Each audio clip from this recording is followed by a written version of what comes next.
going on, Jerome's? So, yes, the NFL draft is mercifully approaching, and the Vikings have several well-documented needs. Quarterback, interior offensive line, interior defensive line. Definitely could use a little bit of love in both those places. But the thing that I want, and you look at teams like the Jets, it's weird to be jealous of the Jets. You look at teams like the Broncos, and having that pure shutdown cornerback one, I'm jealous. I'm pretty jealous. And it's not that the Vikings haven't tried, right? But even like back in the day, like the Vikings had fine cornerbacks, but then Antoine Winfield Jr. came in. He was fantastic. Xavier Rhodes, first-round pick. He was great. He was all-pro caliber for a hot second, shutting down OBJ when he was in his prime. It's great, man.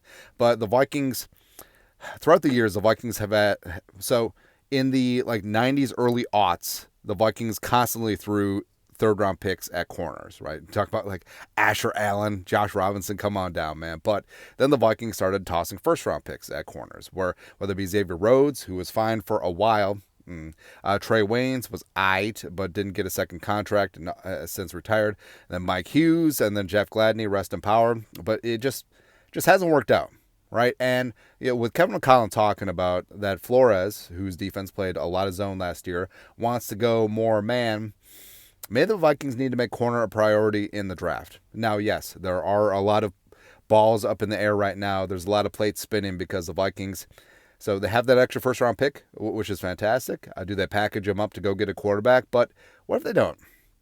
What if they don't? And the Vikings are in a very interesting spot at 11 because, yes, they could take a quarterback, Michael Penix Jr., maybe they take Bo Nix, whatever. Or they could go Johnny Newton, Byron Murphy, interior, or Latu, or whatever you want to do.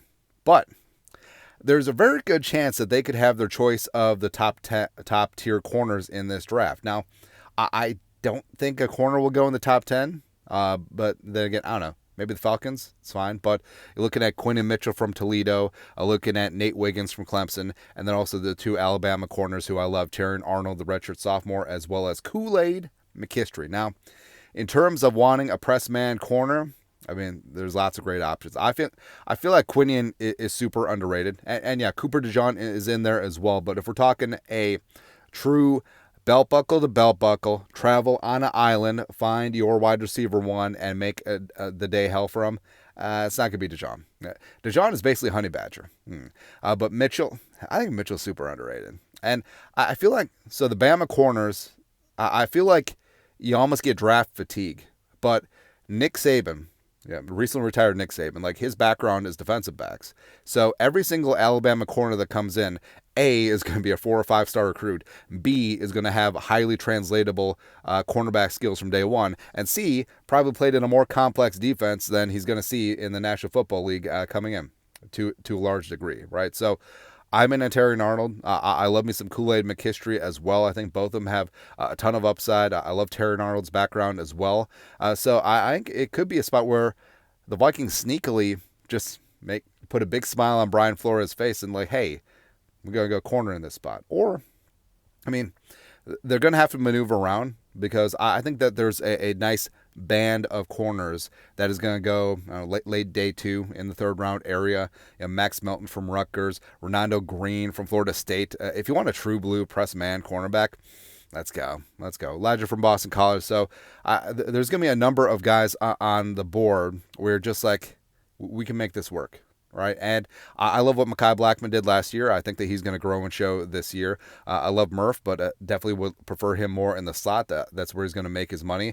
Shaq Griffin is great, but if you want to get him back to where he was his best in Seattle, he was a non-moving left corner only, essentially. So if the Vikings want to play sides, that's great. But if they do get that traveling corner, well, hell, it could be a spot too. I mean, Shaq Griffin's on a 1-year deal. Say Shaq wins one of the starting spots, and he's at left corner. And they got Blackman at right corner, as well as the rookie. And eventually, maybe the rookie rises up, then he turns into the traveler. Who knows, man? But either way, just infusing talent in that cornerback room is paramount. And also, I know that Flores, like, he has a pretty substantial doghouse, right? And I respect that about him. Like, if you're not doing your job, if you're not doing what I ask you, you're not going to get on the field. End of story. Fully respect that. So it's on, the impetus is on guys like Andrew Booth Jr., second round pick in 2022, Caleb Evans, fourth round pick in 2022, who, I mean, Caleb Evans had a nice start to his career, but then last year just didn't really jive and was benched several times.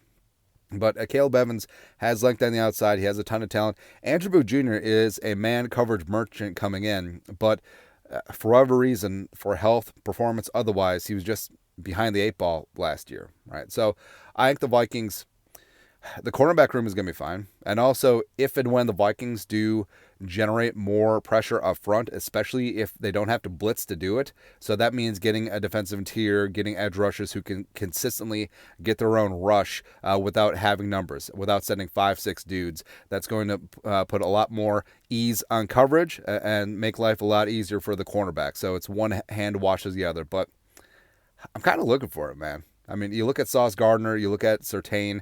I just want that true blue dude on the edge that's just like, hey, we're taking away half the field. We're taking away your wide receiver one. It's going to be a long-ass day.